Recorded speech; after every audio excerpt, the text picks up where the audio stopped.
Welcome to Kevin's Stories. This one's about the time I got assaulted by a football hooligan and some stranger whom I've never met or gotten to thank totally saved me. So I went to grad school in Bristol, England. Have I mentioned that? and Bristol is the biggest city in England that doesn't have a Premier League team. They have a second division team, Bristol City, which, by the way, is Cockney rhyme slang for a part of the female's anatomy, which I'm not going to state. But anyway, I think their fans probably have a chip on their shoulder about being the biggest city that doesn't have a Premier League team. But anyway, I was walking home, in Bristol, and it was in the afternoon, early evening, and Bristol City had a game that day, and I see this guy, and I'm like 4 or 5 muggings deep at this point, so like I can see bullshit coming, and this guy looked like if you went to like Halloween Express and were like, I want a football hooligan outfit, and they'd be like sexy or regular, and you'd be like regular, and they'd be like, okay, here you go. Here's your black and white striped turtleneck, denim vest with the sleeves cut off, like frayed. And we're going to have to shave your head and put a bunch of scars all over it and give you a bunch of bad tattoos. Because that's what the guy looked like. And my spidey sense just tingled, from having been mugged a bunch of times before this. And so I was like, keep your eye on that guy.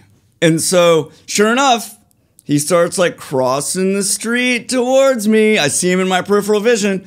So I stop and I'm like patting myself down like, I forgot my wallet, And I turn back around because I'm thinking, okay, well, there's like kind of a major road there because it was sort of desolate, this area. It wasn't like a bad area, really. It was sort of like on the edge of St. Paul's, which is like the largely Caribbean, largely Jamaican neighborhood in Bristol.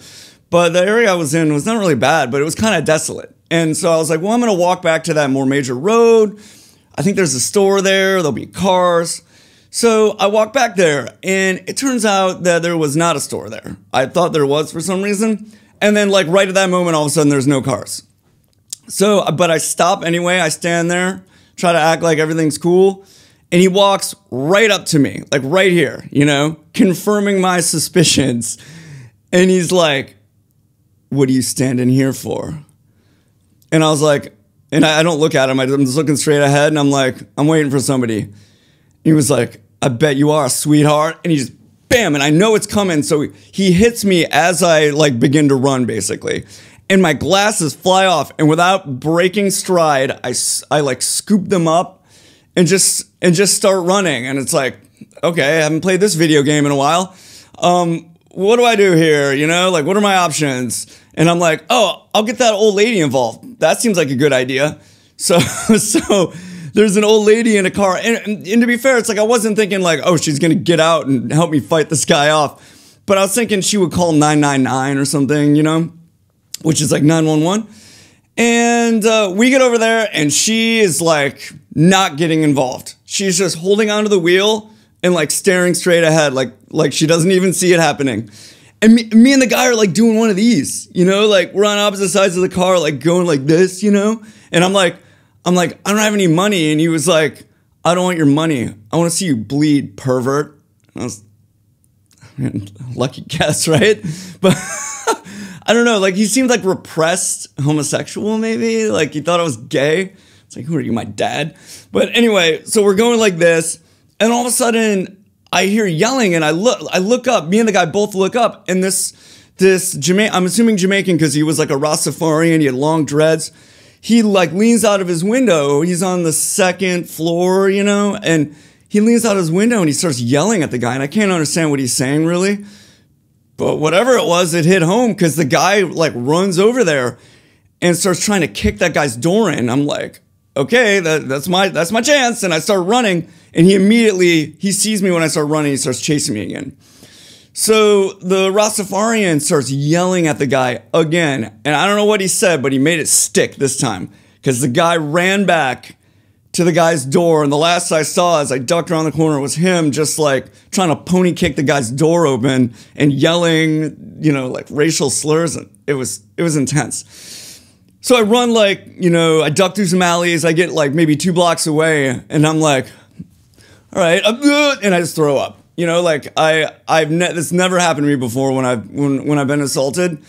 But it's like the minute I felt like I was okay, I was like, woo, puke, and because it was terrifying because I'd never before been assaulted where it wasn't about like, yo, you know, I want your money or your drugs or whatever. It was like literally just like, I want to beat your fucking head in, you know, because I'm a psychopath.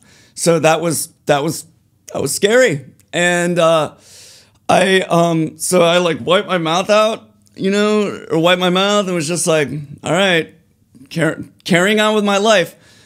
And I never got to thank that guy, you know, like I don't know who he was, but he might have saved my life. And you know, it's funny. It's like, that's where the story ends for me, but that's not where the story ends for that guy. Who knows what happened there? You know, like that guy might be making a YouTube video right now about what a terrible decision he made getting involved. You know, I feel bad that I've never gotten to thank that guy, but he saved me. It's true what they say, you know, Jah will provide.